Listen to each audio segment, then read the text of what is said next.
shows the school logo. It is easy to get to that child and do whatever I want to do. Maybe I want to kidnap the child, or I want to maybe pass information, like I said, plant something in your house through the child and all that. So it is not advisable to put personal information. Anything sensitive. Anything personal, yeah. Anything sensitive, don't put. You can put maybe, we share the same foresee hair, fine. But putting sexual, they're not sexual per se, but naked images online. Yeah. And then you've seen these comments. I think we were talking earlier and you're saying, someone says, I'm waiting for that. I'm waiting for that. And then it's a 3-year-old. Oh, yeah. I saw another meme where a lady posted a photo of herself and she was like, glowing and stuff. And then a guy DM'd and said, I want to marry you, I like you and all that. And then the lady said, okay, I'm 15 years old, I'm still underage. And then now, the post comes with a timestamp. 3 years later, the guy comes again. Really? Now you've turned 18 years, can I date you? Yeah. And okay, that is a joke, but you can see how much impact that kind of exposure. Yes. And the internet never forgets. True. So no matter how much you're deleting, we have digital forensics and these expertise where we can always trace back to the original photo where it was posted and who posted it and where. So ask yourself, before you post, 10 years from now, 3 days from now, or in future, even that child who comes to you, and will they be comfortable with that information being put out there? Or even you, would it come back to harm you or affect your family or your business? Hi, and welcome to another episode of the Femmehub Podcast. My name is Nelly Nyadzua, and today I have a guest who is going to speak about a very important topic, which is also very much downplayed. And I will let her introduce herself. Hi, my name is Nelly Nyadzua. I am a cybersecurity consultant and a digital rights advocate. Hey, that title. Yes. What drew you to that, and what does it take to be where you are in terms of maybe education, work ethic, training? It's interesting. There's a long story and a short one. So the short one is cybersecurity first. Yes. I was in tech when I was in high school, then went to university. I was called into a hospitality career course. And then mid that university, I tried going to tech, but someone said no, stay into hospitality. I completed, worked in hospitality. Then I woke up one day and I said, no, this is not what I want to do. So yes, I went back to tech. And then I started with certification. So I didn't go for the degree again, which I could have if I wanted to apply. I wanted to get all the foundational. So I started with a certificate, went to advanced diploma, went to do a few fellowships, and then currently doing my master's. Yes. Oh, nice. All the best. Thank you. Okay, tuanze na the scary bit, mapema. What is the one thing or several things we are all doing, knowingly or unknowingly, and putting our cyber life or our data in danger? Simple things too every day. Simple things every day. Let me frame it the other way. Yes. Cybersecurity or digital security, it's about reaction. So the faster you react, the faster you get conned. So people react out of emotions, out of fear, out of anger, out of, what is it called? Rush. You see an offer and you want to click before the offer goes. You're told a child, you've heard of these stories where you call ama mwalimu anapiga mtoto anafanya operation. I actually have a very close friend who's never been married, never had a child. Got that call, mtoto anafanya surgery, tuma pesa, toka mbio. So she sent some money, 10K, started running, and then midway she's calling me and like, I don't have a child. I do not have a child. I do not have a man. So I don't know why. But of course the money had gone. So it's always about reaction. So it happens a lot. We have the parents who is out of ignorance, especially the older generation, and they are doing out of niceness. They want to help you. My son, here is a career opportunity. Please apply to this link, and they forward. And yes, it's a lot of that. So from there, no, that is how people get attacked easily. Yes. Like even on phones. Yeah, especially phones. Especially. Last week, you were in a panel for digital safety for bloggers, for a panel for the Bloggers Association of Kenya. I am a blogger, and I know there are several mistakes I make. Some knowingly, but kupuuza, nothing can go wrong. But okay, now since we are speaking to a new audience, maybe recap on what safety bloggers, journalists, people online. So I think right now in Kenya, we are almost all influencers, Yes, bloggers. Yeah, and micro bloggers. You're always posting something, tweeting something, TikToking something, So the first thing, if it is possible, don't share live updates. Live personal data. We call it personal data. Like updates. Where I am. Something that can be identified by you. We already know your name, Naomi Wanjiru, so there's no way that one you can revert. But now you say, Naomi Wanjiru, I'm at Westlands Ola eating pizza. You're already now narrowing it down. We can see you. I came with my car. I came with my Ford to fuel, and 10,000 is no longer enough because the economy has gone high. You're ranting, but we're just taking information. So we know you're driving a Ford, you're eating pizza. So if I was to attack your house, pizza takes 30 minutes to be ready at Ola. From Ola to where you live, maybe in Kileleshwa takes like another 30 minutes. So I'm counting within 1 hour, you will be home. That is enough time for me to go in and do whatever I want to do and come out. So those are the types of information, not only bloggers, but also the journalists, the micro-influencers, anyone online. Please don't share personal data that can be used against you. Yes. Kwanza me, I'm always sharing, let alone timeline ya pizza. Yes. Sometimes I stay in the village for weeks. And I'm posting from the village every day. Saying on the go. Village. Si ati nilienda nikarudi, then I'm posting all photos on the go. So someone might, if someone is following a pattern, they'll know they have 2 weeks to rob the house. To rob and do whatever. And maybe you're podcasting from your house, so you'll come for equipment. And they understand they're expensive. I've seen that case. I've seen a YouTuber who was actually robbed of her cameras and other equipment. Some very expensive stuff. Okay. The next point. Next point. That you can use, of course, the safety that people take lightly. Yes. Always. Like, there's this, I don't put passwords because I'm faithful. Or because no one can attack, especially the no one can attack me. Oh my Lord. That's the hugest way. The ignorance is the hugest cause of attacks. Like, why would someone want to attack me? Who knows me? But what they are forgetting, there's this thing, I think you've heard this word, phishing always. And it's loosely used here. So I won't say hacking, it's too complex, but phishing is a bit better. So phishing, the spelling is P-H-I-S-H-I, but phishing from the pronunciation is like fishing from the ocean or a lake. So it's the same way. An attacker will come and send out a massive attack out there. So it's like an ocean. You're just throwing your nets out there. You're casting your nets. And whatever fish will be caught in that net, they will be attacked. And so that's how it's used loosely, fishing attacks. So you fish out and it can catch anyone. So those are the other reasons why you should not, always put secure measures so that those simple attacks, you're not caught in that net. Yes, you're not that fish. Yes. Okay. But now there's also elderly people in the villages, people who are not informed. Your case is gone. So we always say you are as safe as the next person. And I'll use this example like the way you've said, the elderly and children, they all come in the same box in this context.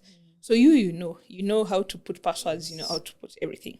So assuming you're living with an elderly mother in the house, or you're living with a child who's a CBC, curriculum, CBC, because we have a lot of online research. So your work, you use your work laptop at work, and then you use your work laptop at home, because this is the remote work where we work at home. Then you sharing the same passwords. Yes. So either your child has a gadget or your parent has a gadget where they connect to the same Wi-Fi. So if I wanted to attack you, you are aware. I will not come for you. I'll go for the weakest person. That would be your mother. But I'll send her, maybe she's always, parents don't understand remote work and they want you to go to the office. So when I send her a link of apply this job, your mother or your father will be nicely sending you a link and telling you, mtoto wangu, apply job. Before you know it, you've clicked the link and I can maybe implant a backdoor. So a backdoor is like a way to track your information without you knowing, like I've installed silently. Or a child may come and use your laptop to research something. Mom, Dad, let me research this for homework. And when they're researching, because it's your laptop, it doesn't have safe measures. They go to another site because there's always the ads coming up. And we have an attack called maladvertising, where it's an advertisement, but it's an attack. So if you click on that ad and the kid sees a games and they click, it installs something. The kids goes away and prints, but they don't know is they have already installed something, a malware on your laptop that maybe can be used to attack you. So you're as safe as the next person. Whatever information you have right now, always share with the next person, your child, your parent, your security people, your house helps in the house, whoever they are not readily accessible, you always share that information. Yes. Okay, speaking of kids. Yes. Okay, there are those kids who can operate gadgets. Yeah. Almost all, Yes. No. I mean, this age-wise. generation. Oh, yes, Age-wise. yes. Yeah. But to dog now, a lot of them are now online, of course, courtesy of their parents. Mm-hmm. What's the danger to them in terms of, I don't know, like misuse of images or videos? Uh-huh. And is it advisable for parents to have their children online? Okay, so I'll answer the last question first. I will not say it's advisable or not, because at the end of the day, that's your child. It's your choice, yeah. It's your choice to your know child, what your to choice. Put. Exactly. Not unless it's harmful, then now the government comes through, but your child, your choice. But now, this also now marries the data privacy and data protection in between. We have a lot of sex extortion cases going on right now. Actually, they're very on the rise. We have a lot of pedophiles living around us, and we don't know. Like in the government of Kenya, we don't trace them. So you won't know who's your neighbor or who's in that area who is attacking those kids. So when you put your kids out there and you put the kids' face or there's this hashtag, day one in school, back to school. And then it has an admission number and the name and the bag, it shows the school logo. It is easy to get to that child and do whatever I want to do. Maybe I want to kidnap the child, or I want to maybe pass information, like I said, plant something in your house through the child and all that. So it is not advisable to put personal information. Anything sensitive. Anything personal, Anything sensitive, don't put. You can put maybe, we share the same foresee here, fine. But putting sexual, they're not sexual per se, but naked images online. And then you've seen these comments. I think we were talking earlier and you're saying, someone says, I'm waiting for that. I'm waiting for that. And then it's a 3-year-old. Oh, yeah. I saw another meme where a lady posted a photo of herself and she was like, glowing and stuff.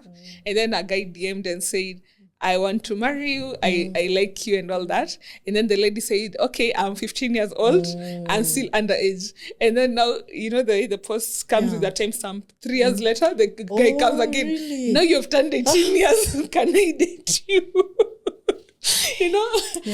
And okay, that is a joke, but you can see how much impact that kind of exposure. Yes. And the internet never forgets. True. So no matter how much you're deleting, we have digital forensics and this expertise where we can always trace back to the original photo where it was posted and who posted it and where.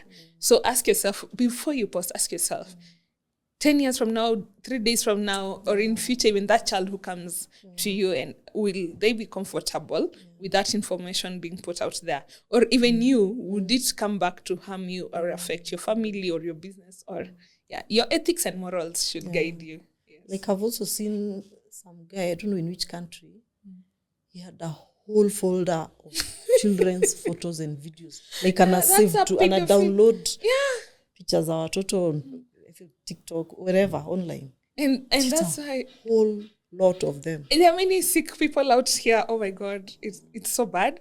And that's why I appreciate the social media apps that are now taking charge. Like I know Instagram is doing the campaigns where they are limiting if someone has is it 15 years account or lower, they limit the type of accounts they can connect to, the type of content they can see and all that.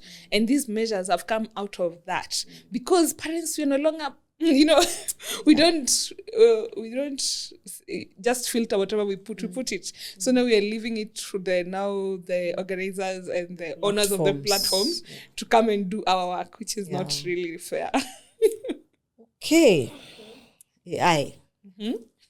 What about AI? AI had to make an appearance. What role does AI play in cybersecurity and maybe even digital rights? That's a whole big Pandora box. You can summarize. Let me put it for the digital security part. AI can help you track, let me call it vulnerability. Track vulnerability. If you're a Microsoft user, you'll notice every 2 weeks, there's an automated update from Microsoft. Yes. It tells you, update your laptop and all that.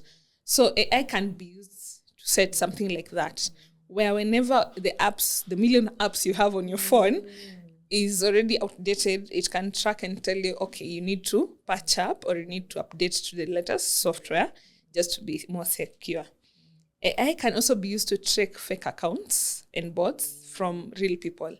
So if someone is tracking you, they can know that this one is fake or maybe it's information being gathered. On the same, it can also see traffic monitoring. So traffic in a sense that maybe in Kenya, we do 8 to 5. Okay, maximum. Normal Kenya does 8. By 10, they're going to bed. Yes. So there's no way at 1 a.m., for that normal user to get high traffic of contacts, So an AI can be used to just tell you, okay, you have this high volume activity at this time of the hour.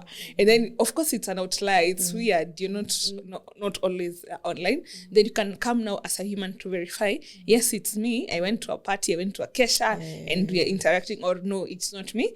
This is definitely an attack. And then you can pull back and put measures in place. Yeah, so it is awesome for automated. It has its own side effects, of course. Like a downside. Yeah, there's nothing that is 100%, Everything has a good and a bad. Yeah, most things rather. So what's the bad for AI? So for the AI, first, again, personal information. Yes, you automate your passwords, and I'll talk about this. The password, it's a topic I'll talk next about. You feed it with your passwords, your account names, your 20 bank accounts, things that can be used against you. Your Visa card, your CVV card, your CVV number, all those information so that AI can automate applications and payment for you. Yeah. But imagine someone getting access to that information. Then yes. In one basket. Yes, in one basket. It's just already there, loaded for them to get access to. Then it's a bad thing. Yeah? Yeah, definitely. So AI is good, but be careful of what you post, especially the ChatGPT and what is it, Perplexity. Yes. We have Grok, these things. You're uploading your work. Help me write a proposal for Femmehub and this client. And it's just storing. And it is information. So it will generate information, but it is also storing. It's building its database and the languages, and the words. So you never know what can be used in that database. So make sure you put vague things, general things, but never personal or sensitive stuff. But now we still need card numbers and Yes, but don't feed it in the AI. Don't tell AI, write for me a contract between, a 1 million contract between me and so and so. And then fill in the bank details and stuff. Ask it for a general contract format template. Then you download it and then now you type where you need to type and put personal. Even call it X versus Y company. And it will give you a template. Then you download, remove the X and Y's and fill in your information. But don't say, I want Naomi to pay me 1 million on this account, and this, just put, and then I'll just download and send signature. Oh my Lord. Oh my Lord. Is what I can say. Fair enough. Yeah. Okay. Your kind of career, which we've established, is not well known. I thought it is, by the way. I thought cybersecurity is general knowledge. I've since learned it's not. How do you keep up? Because everything is changing every day. Do you go back to school? Do you do online courses? How do you keep up? This career,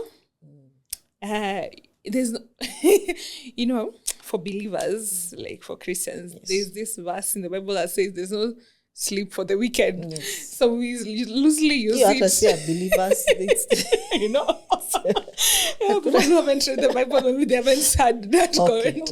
That comment. But there's that loose slang that we laugh around the professions, and we're like, it's like the cybersecurity people are the wicked that the Bible that was talking about, because there's no sleep. Why I say that, you're constantly learning, you're constantly reading. Like, my day would wake up in the morning, started reading all the latest news. We have a tracking, you track this type of your expertise. It is a wide thing. So I major mostly in ethical hacking and data privacy. So I want to know what is happening. We have new laws every day being passed. Laws that were passed yesterday, they have been revised today. You want to know what is happening. And then now you want to see what new attack has come up. Yes. Thanks to AI, oh my Lord, we have millions of new forms of attack coming about every day. Someone is just automating and they send it out there, and you have to know what it is, how to counter it, how to protect yourself. Because I'm an ethical hacker. That means I don't attack. Yes. Okay, I don't attack if I'm not paid. I attack when I attack when I'm paid to attack, and then I now advise. Like to teach a company. Yes, and then I advise how to protect yourself. So I have to know what is actually in the dark web and deep web. So the internet, we have the normal Google search that everyone knows, it is easy. And then we have a dark web where something that you want, but it is highly sensitive, can be there. Hidden. So it is hidden. If you search well enough, you'll find it. Something like sexual stuff, sexual pleasure and stuff. You'll find it in the dark web. And small firearms things. And then there's, so that is a deep web, it's moderate. And then there's the dark web, where even you don't search with the normal URLs. It's different. Even the URLs is written differently. It's just full of alphabets and numbers. You can't go to a website if you don't know it's the exact wording. Yes. And that is where a lot of now professions come in. And I think you've heard of hacks. Yes. Like the other day, eCitizen was attacked. What it means is that information has been taken. It is getting sold in the dark web. And then whoever highest bidder buys that information, they use it wherever. So it's the type of information you need to know what are you putting out there. And then we need to know what is being sold out there. So you check if I have a database of clients, my clients, have they been attacked? Have they been mentioned and all that? So it is constantly reading, constantly learning.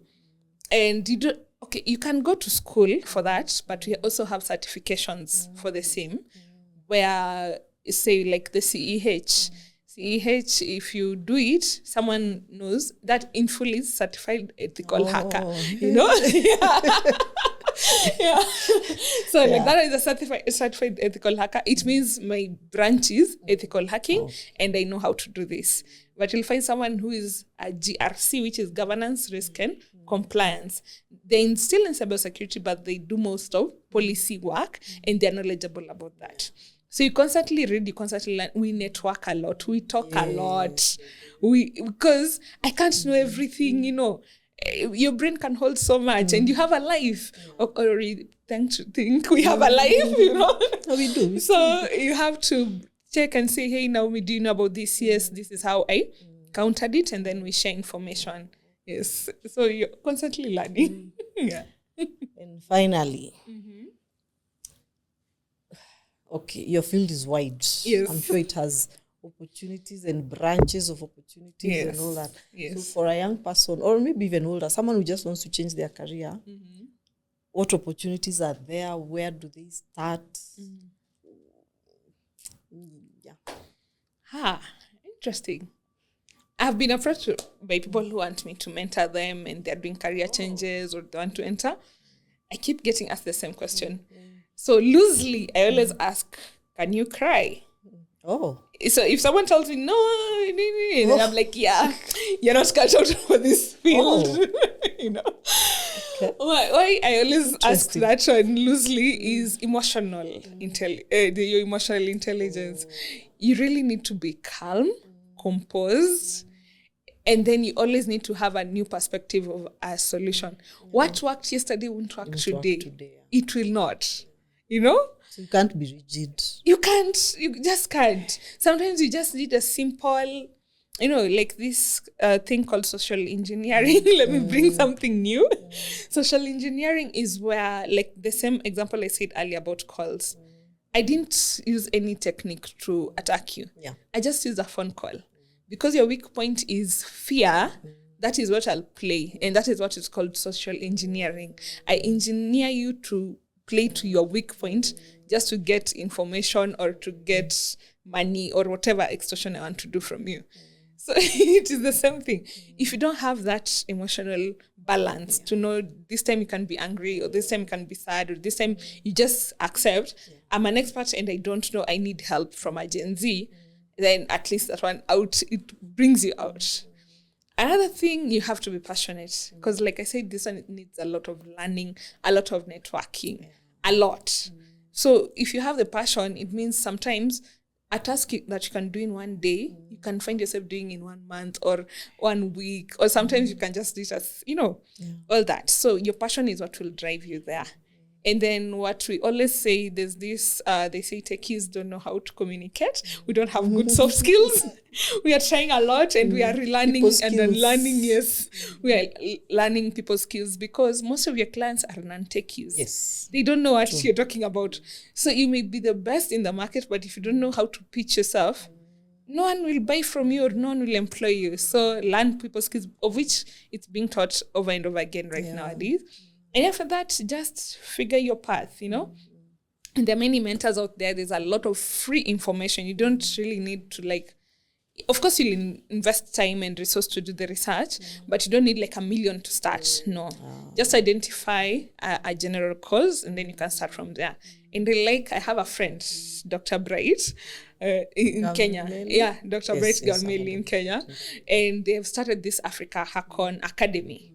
And it's a good starting point. And the course is not expensive. It's 6 months. And then from there, from you learning the general, you now specialize. You go there thinking you want to be an ethical hacker, but you enter and you're like, no, I want to be a SOC analyst. SOC analyst is like security operations.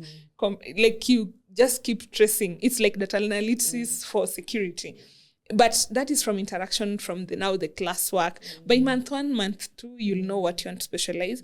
And then I'll keep learning into that as you specialize and talk to people, network. LinkedIn and Twitter, they're the best place to talk about yourself. And there are many opportunities for women. And that misconception of women are not good in tech, women are not, and also the imposter syndrome, women, we always maybe I'm not good enough. And where I work at Data Alma, we are having this campaign that we have started for women in tech, just to let parents know that their girls can go through tech and they can go into cybersecurity and they don't have to be in a hoodie and be ugly, And Crocs. Okay, that's a generational issue. The Crocs thing. It's not a tech issue. It's not a tech issue. Okay, then tech oversized people, we are smart. Yeah, but you can be looking awesome and still be a techie. Yeah, we're doing that. And then we also have programs for persons with disability. That is inclusivity. Oh, yes. You work with persons with disability. Yeah, a lot. And the marginalized. Yes, I will also shortly. So there are also branches where we can say, like, ethical hacking is both physical and online. So sometimes when a company contracts you, you start from how can you get into that hall? How long can you stay in that office working without no one noticing you? You've heard of ghost workers. Yes. That is someone who gets to the gate pass every day. They go in and they go to an office and they sit down and they have office banter for like a whole period of 3 months, 1 year. And no one ever knows who that is, you know? So that is also part of ethical hacking, just to see even your physical security, how it is. You can send someone physically to an office. Yes, and it is very easy. Social engineering, and you know the right things to say in words. So it's only the person who hired you knows that you're being contracted, but the rest, they just think you're a normal employee. So a person with disability, there are things you can say maybe, I remembered for you. So you can say that maybe this branch won't enable me because it's not friendly because it's a lot. The disabilities are different. But I know of this program that we are also looking into, people who can just be SOC analysts. That is just sitting in the office and doing the whole security analysis and seeing the vulnerabilities flying up and then giving solutions. And that is a whole big branch, well paid. And they can do it. So it's not limiting to anyone. And they can even do it remotely. Probably. And remotely. Most of the security stuff is remote because your attacker probably isn't even in Kenya. True. Yeah, it is remote attack. So remote attack, remote counter attack. Yeah, we also have that. And you can...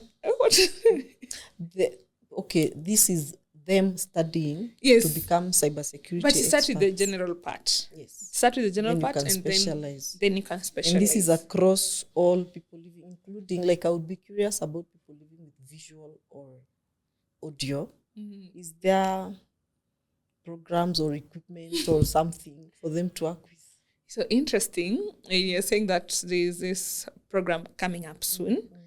It's Data Alma is part of the consortium. So it's different organizations have come together to give digital skills to the persons with visual impairment. So, sorry, I usually have alarm for lunch. Hey, sorry. That one is going to TikTok. Now I have stopped snoozing. We are not even thinking twice. Okay. Yeah, food is important. This work can make you marry. You can be married to your work. You can forget to sleep. You can forget to eat. So I always put alarms to eat and to sleep. Yes. Yes, I do. I drink water a lot because I also take coffee a lot. So coffee and water goes hand in hand. But for eating, I can go even sometimes 3 days just snacking on fruits, nuts, and I forget to actually eat a proper meal. So yeah, back to that program. Yes, back to persons living with visual disabilities. Yes. So this program will enable the persons. We're starting the pilot with visual impairment, where they will get digital skills. First, know how to use a computer, and now know how to maneuver. With now, of course, the additional requirements. And thanks to the PWD Act right now that was recently passed, employers need to employ more persons with disability in their organizations. And that means they need to know to provide those services. But now there's an event last week, and the employers are saying, we have the jobs, but we don't know who. So now this is the solution we are bringing. For them to learn. Yes, we're giving them the digital skills. And then from then, there are some who will branch off into cybersecurity. Some will branch into cloud computing. Some will branch into graphics. And it's a lot. But the whole point is giving them that opportunity, bringing the information down to them and bit size. You don't need to learn like someone who's just gone out there and they're sharp, there are people who can just study and, get it. There's always bit size information that you can always get. So there's opportunities for everyone. And this pool is huge. There, like a lot of skills is need, a lot of what employees are needed, a lot of workers are needed because the work is there. The attackers never sleep. And attacks keep coming every day. Thanks to AI, now we have a lot of attacks coming up. So we need more people, workforce to come and counter all that. So this is something someone can also do part-time as a side Yes, you can hustle. start part-time learning, and then now you can finish and then start getting entry-level jobs. You start with internships, and mostly let's advise, do your projects. Talk about your projects on LinkedIn and Twitter. That is where you get most of your employers, because you don't need to be an expert for me to employ you. All I need to do, I want to see your thought process. You posted this project. I want to see, where did you start? Where did you go? It may not even be the perfect thing, but how you think, I would like to work with you, because when you come, I will now personalize to how our organization works, and maybe promote you, capacity build you to fit in what we need. But at least I know with this type of a person, we can think together and we can align. Yes. Okay. Yes. Great. So at Data Alma, that is where I work. Yes. I that is your company. Yes. Yes. You see the imposter syndrome? Right? Talk to Alan about that kwanza. He doesn't believe in that stuff. Anyway, so professionally, like I started, I'm a cybersecurity consultant and a digital rights advocate. Yes. But I am the founder of Data Alma. Yes, the CEO of Data Alma. And that is where I do the most of the consulting work, because at the end of the day, I'm still a techie. So I'm doing admin and techie. I'm trying hard not to stop the techie part, but well, that is what we do. So Data Alma, most of the times we do ethical hacking services, vulnerability assessments, and then we do risk assessment. That is for the data privacy.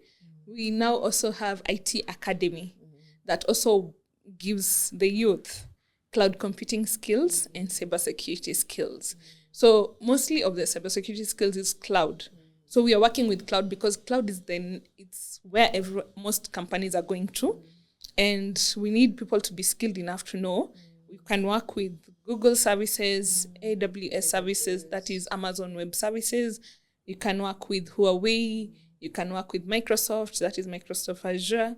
And there are many, Alibaba, there are many cloud services coming up. So we are impacting the youth, giving them those skills, letting them know that when the service opportunities come, you can easily plug in. So we also do that.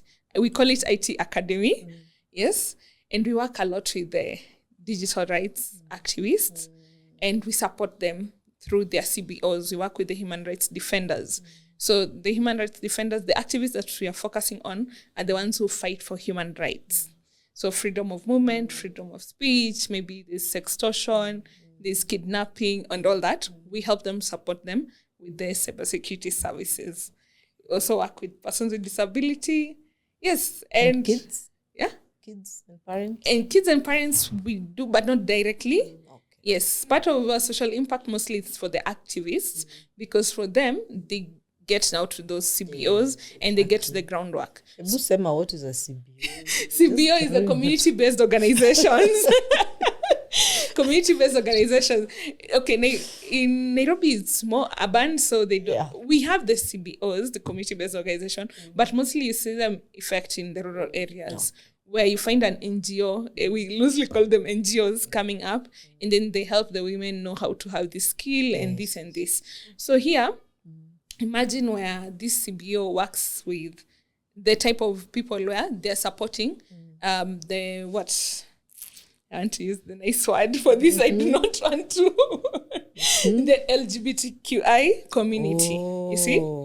So for them, being in that community already, they may be attacked. They're already at risk. And then maybe they have a database of who is who in that community. And that database may always be at risk. So what Data Alma does, we work with, we have a whole database of people we work with, of course. We support that CBO to protect the information of their clients or the people who are getting that information. So we do the same with CBOs working with any human rights defenders. We support them. That is our social impact. That is not paid.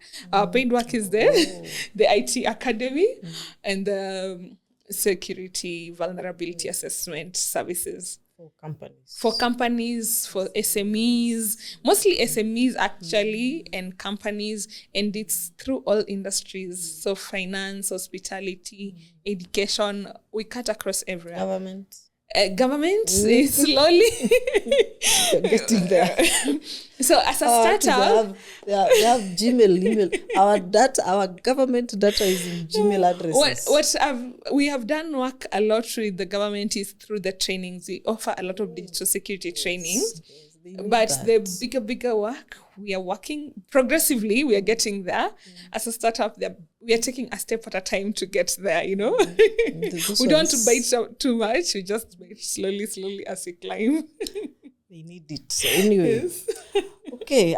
Any parting shot as we wind up? Yes, parting shot. I always say my motto is hakuna mkate ngumu mbele ya chai. So, yeah, what it means is there's no hard bread before tea. Yes, literally. So what it means, whatever you put your mind into, no matter what, it's doable. It is doable. You just need to know how to maneuver. Take breaks, take a walk, take a whole week to think about it, leave it there, come back, find the solution, talk to people, research online. But so long as you put your mind into something, you'll always get the solution. Yes. Okay. And also, you're always as safe as the next person. As the next person. Always. You're not an island. Yes. Okay, guys. Thanks for joining us in this episode. I hope you enjoyed the topic. It's very important. I hope you got lessons and you'll follow. And join us for the next one next week. Thank you. Thank you for having me. Bye-bye. You're welcome.